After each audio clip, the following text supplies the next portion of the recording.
This is an AAC heavy episode today. So if you're new here, my name is Natalie. I'm a speech pathologist, trauma-informed care, parent coach. I do EI, and then I also do telehealth for schools.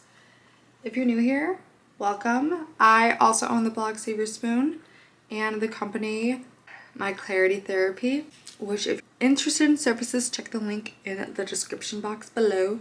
I also am here for speech language pathology, but I also serve to empower people to feel their best, whether their minds and their bodies are telling them otherwise. Today we're going to talk about augmentative and alternative communication systems. Now, augmentative alternative communication systems, AAC, is daunting. People could be afraid of this idea because they think this speech generating device is going to take over my child's communication. Well, to begin, why is that a bad thing? It's going to grant so many purposes. It's going to allow you guys to connect in a different situation than it would if you didn't have this. It's going to help your child to improve their early language skills, literacy skills, social interaction.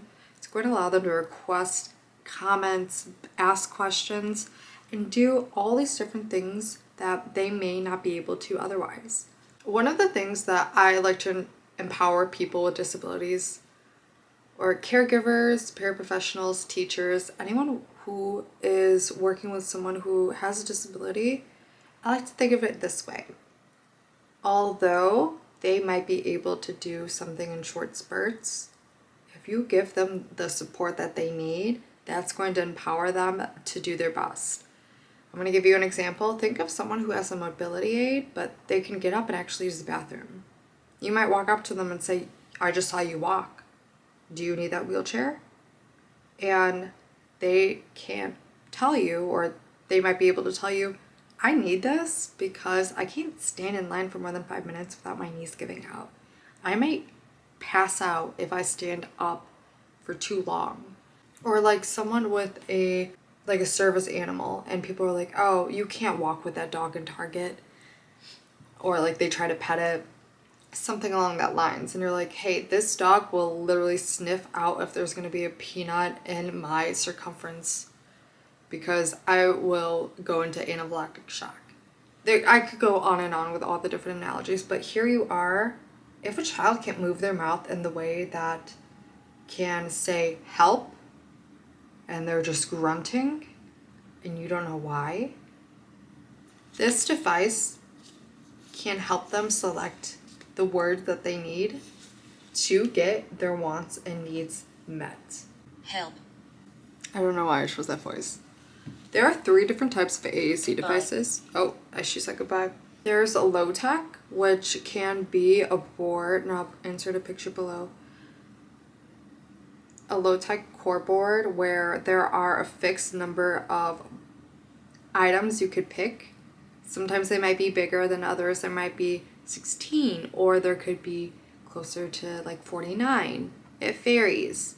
And this requires your child to point to the word that they want to communicate.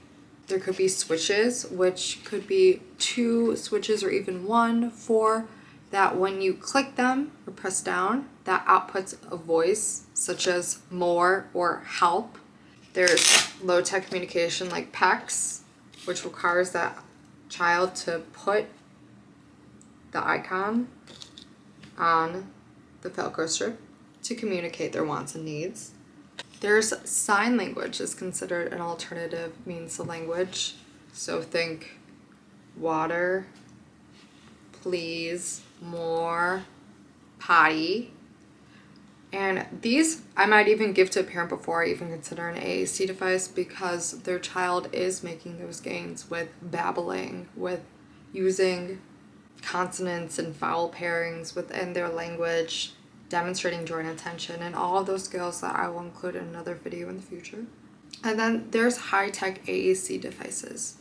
So think of a core board with a screen on an iPad, and with this, See you later, you can have that speech generated output. And so for example, I could say I No. No. You. And what this does is it has multi-step. So if you click help, it'll bring you to another screen where there are even more words. So that allows you to actually access more vocabulary than you would have with just a fixed screen. Now you can hide, you can make it one step so there's only a few words on it.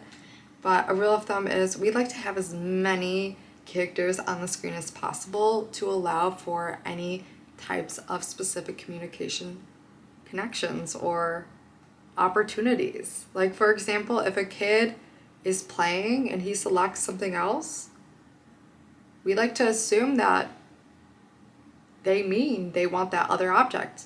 It's called assuming potential. And so I love AAC. It is very, very daunting to think that your child might need this device forever. We have a lot of pushback. For example, I'm dealing with a child right now. He has cerebral palsy, and I inherited so many goals of verbal language. This kid is around the age of 7. He will primarily use open vowels and neutral vowels, so his tongue's like in the middle of his mouth. It doesn't really go up for those I or E. It stays like ah, and one of the constants that we were working on his previous goal list was D. His tongue was not able to go up in the position to say da. Along with this, he was still at the consonant vowel sound, so he primarily used ma. Another conversation, but that child was not making expressive gains similar to same-aged peers. Whereas if we introduced AAC, which we're in the process of finishing the trial to get him an AAC device, this will allow him to communicate different needs. What we started with this child is I gave him a low-tech device and he was able to point to the coordinating words that we prompted him to say. You would require a model of like, do you need help? Open. And he would be able to independently do it after 2 to 3 models. We also looked to see how his comprehension was. So we showed him different animals, had him point to cows, pigs. We had him point to basic common objects. And he was passing those with flying colors, but he wasn't able to label those on his own. One of the biggest precursors to AAC device and something that I look at when we are working with early childhood is how their pragmatic language skills are, how their receptive language skills are, and how their expressive language skills are. Pragmatic language skills are the social communication goals. Do they know that communication is a turn-taking activity? Do they recognize you and show interest in other people? Do they demonstrate joint attention, which is the shared attention onto one object? For example, if you roll a ball and you point to it, like, look, ball, can they follow that with your eye contact? Receptive language skills are their understanding of words, sentences, and language in general. If you say get the ball, can they differentiate the ball versus the Play-Doh right next to it? And knowing kids, they'll probably pick the Play-Doh because that's a lot more fun to them. And this can help us see their understanding of the world around them, make sense of help. They know what help means, which makes it easier for them to utilize that speech generating device or that cord board to request for help as needed. That understanding of language can help them make even more goals with their verbal language. And then we have expressive language, which is usually where the deficit of communication first arises. I'll see kids with pediatricians saying he doesn't use words. And so that's what we're trying to do and make the process to figure out which device is going to help your child make the gains they possibly can. Now, if a child doesn't have a lot of those foundational social language skills and they don't demonstrate a lot of receptive language skills, so following one step. I will set goals to primarily target those to help support my decision in expressive language skills. So an example would be, can they engage in drawing attention when they're following a ball? Can they turn to sounds in the environment? Can they follow routines?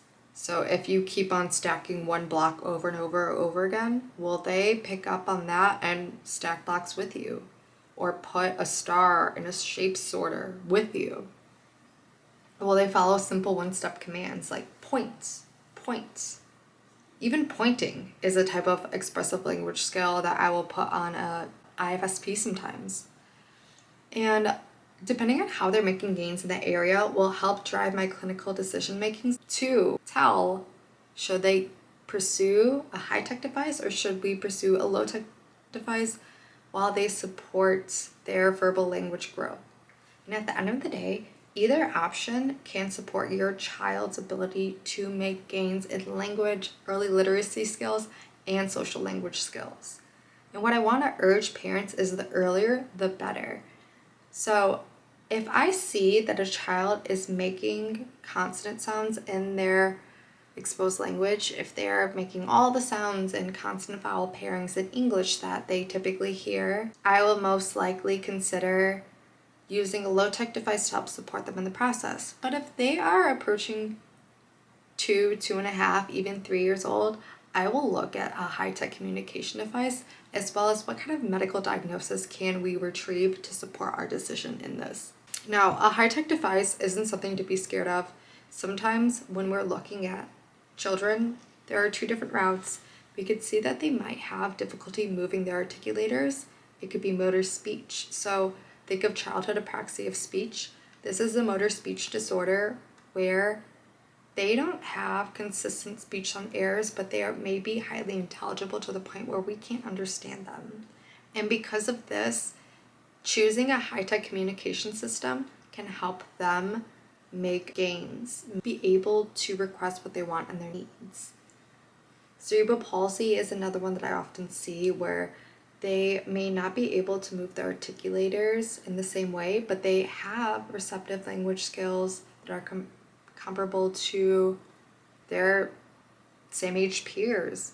Or maybe they are still making gains in that area, but having a communication system allows them to request wants and needs, make literacy gains, and socially achieve and feel fulfilled in that domain. And then we also have kids with autism who they may not ever achieve verbal language, but this will give them the opportunity to request what they want and need, to comment, to access that fundamental right of communication. And we never want to assume potential. We never want to cut someone out from what they're actually able to do. Imagine if they told you you would never go back to school one day and just stop that from you. And you are a high-paying accountant, a well-off lawyer, and if they had told you you could never go back to school, you could never learn, where would you be at this point in time? Think of all the potential you would have missed if you didn't have access to education. Think of that, but even tenfold, because that is someone's right to communication, to connection. And at the end of the day, we all want to connect. It's a fundamental right. It's innate to us to be a part of a tribe. Now, a couple myths that I see is AAC is going to stop my child from speaking. If you seek a medical diagnosis and receive a diagnosis of something that I already mentioned, maybe verbal language isn't our end goal, but why should you stop your child from reaching the goals that they have in their own lanes? And if your child does just exhibit an expressive language delay, we want to make sure that that is correct. Sometimes you may have experiences that are not showing the full extent to what that child is going through. We want to make sure that we're supporting them in their needs at this time, as well as supporting their potential for development. And so with expressive language skills, giving them a high-tech device can help them gain that skill early. Neuroplasticity encompasses learning in general. Our brains are most plastic when we are birth to 3. We have so many neurons. And so if you're not going to use the neurons, they're going to die off. We call that synaptic pruning. When we are using a device and showing how we need to communicate, how connections are so important, how it takes 2 to communicate, joint attention allows us to label things, how every time we even click a square, if you do that enough, that's going to make sure those neurons wire together to help you realize that to get a want or a need met, or to make sure you always get Play-Doh when you click that button, it's going to solidify more in your brain. And so the more you use something, the more you expose your child, especially in that early age, is so huge for their long-term development. Along with this, you have strengthening of their understanding of language because you give them so many more opportunities to trial words. You allow them to socially engage with others in a way that they may not have otherwise, to make friends who want to talk to them and to take turns with them. Early literacy skills are actually targeted with this too. When you have the icon with the word below it, they're reading that. And then I will tell you, I have a 5th grader, he has autism. He could type like no other. It was amazing to see, and that's because he has been exposed to that. And English isn't even his first language. So if you take everything I just said, all in all, this improves the quality of your child's life. Some initial tips that I'll give to parents or professionals that are with the child most frequently: model as much as you can in everyday routines. For example, if they might need more food, I'll hold off a little food in the background. Maybe not give them as much as I typically would, so I can have them request for more or for eats. The way I like do signs regardless. I'll model like, oh, we're all done, finished. I'll model opportunities for those core words like help. If they are struggling to open up a bottle or open up a jar, and I see that, I'll make eye contact. And instead of doing it yourself, I'll allow them the opportunity to actually select help or open. And so doing this across different settings can help your child generalize that skill of using it as consistently as possible. I'll instruct parents to also tell like grandparents or aunts and uncles or anyone that's also frequent communicator with the child to model it to, or to encourage that use. So not always helping them with every task, rather having them request before you offer to help or take that action. What I'm also really happy to see is more inclusion. I've seen more teachers use visual schedules or visuals that incorporate the child's communication device, which is awesome.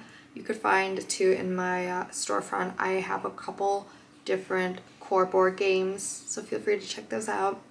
I also really appreciate when I see a park that has a communication core board on the side to allow for more conversational turn taking, or even when I see a classroom have that too. And these are all steps in the right direction when it comes to inclusivity. This girl had a severe speech sound disorder, and I wouldn't necessarily say it was childhood apraxia of speech, rather it was just severe phonological distortions, phonological disorder where she would continuously stop. So instead of saying like the S sound, she would say ta, ta, or she would always leave out the final sounds in words. And to have so many of these different speech sound errors but consistently really impacted her intelligibility. I start my speech session and I say, we're gonna try and get you a child device, because the speech therapist that was there before didn't give her one, or didn't keep the trial device. They never followed through with the rest of her communication trial. And I said, this is a safe space to talk, use your voice. I don't want you to have a hard time speaking or to feel insecure. I just want you to try your best. And so I had to do this to for an upcoming evaluation assessing her speech and language skills. And she talked and she was highly intelligible and it was hard to follow. And when I was done, I was like, you know, I saw your IEP device and I saw your IEP and you had one of these devices. I showed up my iPad and then I had one printed out for her and I offered, would you want this?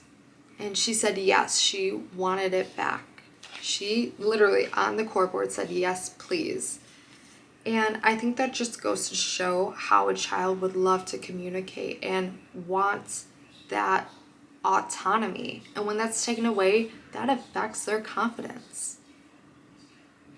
AAC is a step toward empowerment. And I love seeing all different disciplines take on and include AAC in their rehabilitative practices. I love seeing teachers adapt some of their visuals to help incorporate a core board or a communication device into everyday routines. I love parents eagerly asking what they can model next. And I know it might be scary having to hear we should look into a communication device, but I think this will grant your child so much more power than you can ever imagine. If you are interested in hearing more, feel free to check out my bio in my website and feel free to contact me in my email. I'll leave my Calendly if you would like to hear more and even receive a consultation where we could talk more about your child's communication skills or even just work on parent coaching. I love what I do. I love empowering children. I love empowering different thinkers. And at the end of the day, I want everyone to do their best and feel their best, even if their body and their mind is telling them otherwise. I hope you enjoyed this episode, and I will see you next time. What's up, YouTube? Hello. Hello. Do I have taco on my teeth?